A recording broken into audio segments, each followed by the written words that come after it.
ఇప్పుడు ఒకవేళ మహేష్ బాబు, రాజమౌళి గారి సినిమా మీరు చేసి ఉంటే ఒక 3-4 ఏళ్ళు లాక్ అయిపోయేవాళ్ళు డెఫినెట్‌గా. ఇప్పుడు ఏం నెక్స్ట్ వాట్ నెక్స్ట్ అంటే ఏ సినిమా కమిట్ అయ్యారు? నేను ఎలాంటి ఒకటి ప్లాన్? అంటే 'స్వయంభూ' అని ఒక సినిమా అవును. చేస్తున్నానండి. అవును. మన నిఖిల్ నిఖిల్ గారు. గారిది. So that is going on. It's a period drama అండి. మళ్ళీ రాజుల కథ. So it's very interesting. That's also with a new director అండి. అంటే లైక్ భరత్ చారి అని ఈజ్ డైరెక్టర్. అండ్ అది చాలా ఇంట్రెస్టింగ్గా వచ్చిందండి. సో అయితే ఐ థింక్ త్వరలోనే టీజర్ ట్రైలర్ రిలీజ్ అవుద్ది. So I think it will be one of the అంటే మస్ట్ వాచ్ ఫిల్మ్స్ ఉంటుందండి. సార్ చాలామంది యంగ్స్టర్స్ అంటే యువతరం చాలామంది సినిమాటోగ్రఫీ చేయాలని ఉంటుంది సార్ చాలామంది.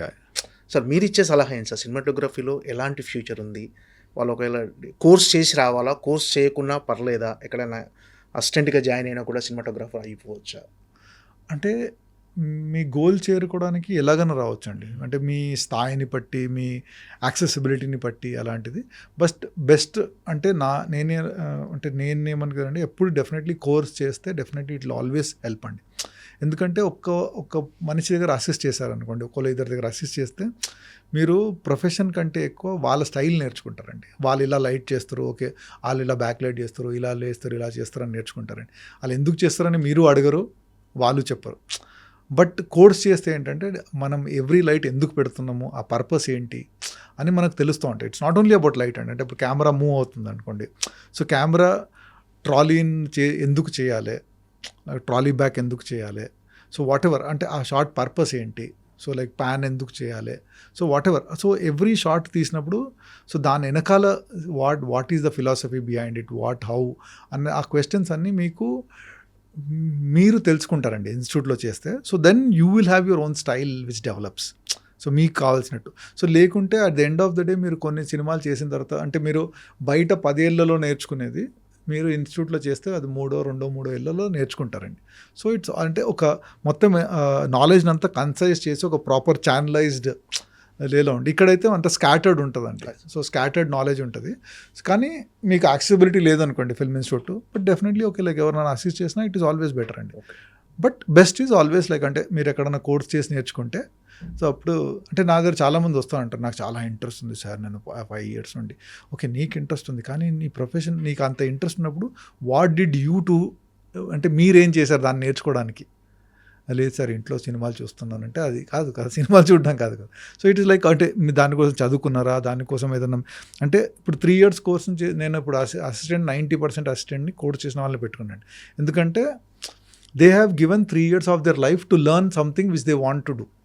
అది చేసుకున్నారు కాబట్టి ఒక మీకు సీరియస్ ఇంట్రెస్ట్ ఉంది కాబట్టి మీరు ఎక్కడ నుండి ఇన్స్టిట్యూట్కి వెళ్ళి నేర్చుకొని తర్వాత వెళ్ళి ఇప్పుడు వర్క్ చేయడానికి వచ్చారు. సో లేకుంటే పొద్దున్న లేదు సార్ నాకు ఈరోజు ఇంట్రెస్ట్ నేను చేయాలనుకుంటే లైక్ ఓకే, ఆర్ ఎక్కడన్నా అసిస్ట్ చేశారా, ఏం చేశారు, so whatever they are so many ways. So మీరు మీ ఇంట్రెస్ట్ని బట్టి సినిమాటోగ్రఫర్ అవ్వాలంటే ఏం చేస్తున్నారు అన్నది ఇంపార్టెంట్ అండి ప్రస్తుతం. So it is always better to do a course అండి. అది సార్ ఆర్ఆర్ఆర్ సినిమా ఆస్కార్ వరకు వెళ్ళటం యాజ్ ఎ టెక్నీషియన్గా మీ ఫీల్ ఏంటి సార్? అంటే యాజ్ ఎ టెక్నీషియన్గా మీరు ఎంతో అంటే టెక్నీషియన్ పక్కకు పెడితే as an Indian as an Indian like so it's a very proud moment అండి. అంటే అప్పటి వరకు no Indian film has got recognition of that level. అంటే ప్రాబ్లీ ద ఓన్లీ రికగ్నిషన్ అంటే లగాన్కి నామినేషన్ వచ్చింది, that was the biggest recognition. But this is like regional cinema winning Oscar is unbelievable. అంటే ఊహకు కూడా అందని ఒక ఊహ అది actually like. So I'm very very proud. అంటే అలాంటి సినిమాకి నేను పనిచేయడం అనేది అదృష్టం అండి అసలు. సో ఇట్స్ లైక్ అంటే being a small part of that history is always a very great feeling. Rajamouli garu కాకుండా ఏ డైరెక్టర్తో మీకు వర్క్ చేయాలని ఉంది సార్? ఏమన్నా ఉందా పలానా డైరెక్టర్తో ఒక సినిమాని చేయాలి అని? డెఫినెట్లీ అండి the list is very long list అండి. అంటే like I always wanted to work అంటే ఇప్పుడు ఆయన అంటే సంజయ్ బన్సాలి గారితో వర్క్ చేయాలండి. ఐ లైక్ రాజ్ కుమార్ హిరానీ గారితో వర్క్ చేయాలని, లైక్ మణరత్న గారితో వర్క్ చేయాలని, సో చాలామందితో వర్క్ చేయాలండి. So when ever I get an opportunity I will definitely అంటే వర్క్ చేయాలని, అంతే కానీ లైక్ డెస్పరేషన్ లేదండి. I'm not desperate. Maybe 10-15 years back ఒక డెస్పరేషన్ ఉండేది. But now I'm like in happy space like okay like if it happens God's grace I will definitely chance వస్తే I will definitely love to work with them అండి. Okay, అంటే మీ personal లైఫ్లో వచ్చిన changes ఏమున్నాయి sir? ఇలా lead చేయాలి life అనే ఒక చేంజెస్ ఏమైనా వచ్చాయి సార్ ఆఫ్టర్ చిన్న ఈ రూహి గారు మీ స్ట్రెంగ్త్ను కోల్పోయిన తర్వాత? అంటే I'm still leading the same life అండి. అంటే ఫోకసెస్ మారుతాయండి. అంటే లైక్ ఎవ్రీ స్టేజ్లో whatever incident happens Kids కు priority యువర్ ఇవ్వడం. ప్రయారిటీస్ కీప్ చేంజింగ్ అండి.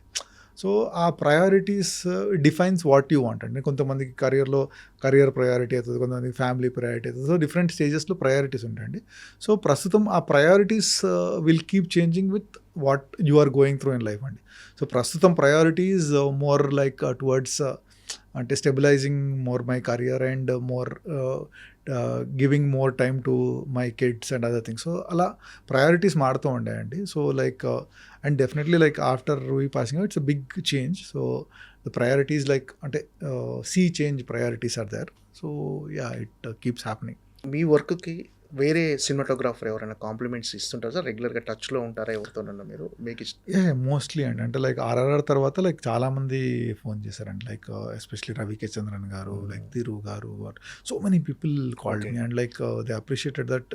అంటే the kind of work we have not seen. అంటే అది I don't know how you do consistently అలా చేస్తూ ఉంటావు అని అంటూ ఉంటారండి. So like it is definitely అంటే always looked up to Ravi sir అండి. అంటే Ravi K Chandran garu like when he did Virasat, Dil Chahta Hai, Saawariya అవి చేసినప్పుడు అప్పటి వరకు ఇండియన్ సినిమాలో అలాంటి వర్క్ ఎవరు చేయలేదండి. సో లైక్ సో అలాంటి పర్సన్ మీకు కాంప్లిమెంట్ ఇస్తూ ఉంటే I really feel very happy అండి.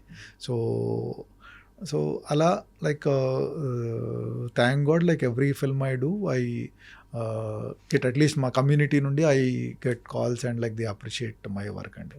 సో అది ఒక అంటే మీ tribe it's the same community people, they understand the challenges and all. So when they appreciate it is definitely like ఒక అంటే ఒక సాటిస్ఫాక్షన్ ఇస్తుంది అండి. ఇప్పటివరకు మీరు చేసిన విజువల్స్ వండర్స్ సినిమాలే చేశారు, చాలా బిగ్గెస్ట్ విజువల్ ఫీస్ట్ లాంటి. బట్ మీకంటూ ఇలాంటి ఒక సినిమా చేయాలని ఒక డ్రీమ్ కానీ ఒక ఐడియా కానీ ఏమైనా ఉందా సార్? ఇలాంటి సినిమా చేస్తే మీకంటూ ఒక సాటిస్ఫాక్షన్ అంటే లైక్ అంటే అలా లేదండి. I'm very happy with the way thing అండి. బట్ ఒక సినిమా ఇలా అంటే లైక్ అంటే ఎప్పుడు కెమెరాకి లైట్ అండ్ షేడ్తో ప్లే చేయాలని ఎప్పుడు ఉంటుందండి. సో అది నాకు తెలిసి లైక్ ఒక మాఫియా లాంటి సినిమా ఉంటే actually like it's a very nice way of doing. So అలాంటిది అయితే ఒకటి ఉంటే బాగుంటుందని లైక్ ఇట్ ఈస్ డెఫినెట్లీ అంటే it will be good to have in the portfolio. Like ఒక డాన్ మాఫియా లాంటి సినిమా ఏదైనా చేస్తే లైక్ స్టైల్. ఎందుకంటే నాకు ఈ గాడ్ ఫాదర్ అన్నది like one of my favourite films అండి. సో లైక్ ఫ్రాన్సిస్ ఫోర్డ్ కపోలోది godfather is like one of my favourite films. ఆ cinematographer Gordon Willis is also like one of ఏంటిది one of my అంటే most favourite cinematographer అనమాట. So అలాంటిది ఒకటి చేయాలి. Or like even Road to Perdition అన్న cinema ఉంటుందండి. So the kind of light and shade play. So అలాంటి cinema ఒకటి చేస్తే బాగుంటుంది ఒక ఫీలింగ్ ఈజ్ డెఫినెట్లీ దేర్ అండి. Okay sir, all the best sir. Yeah డెఫినెట్గా సెంథిల్ గారు బిగ్గెస్ట్ బ్లాక్ బస్టర్స్ మరిన్ని అందుకోవాలని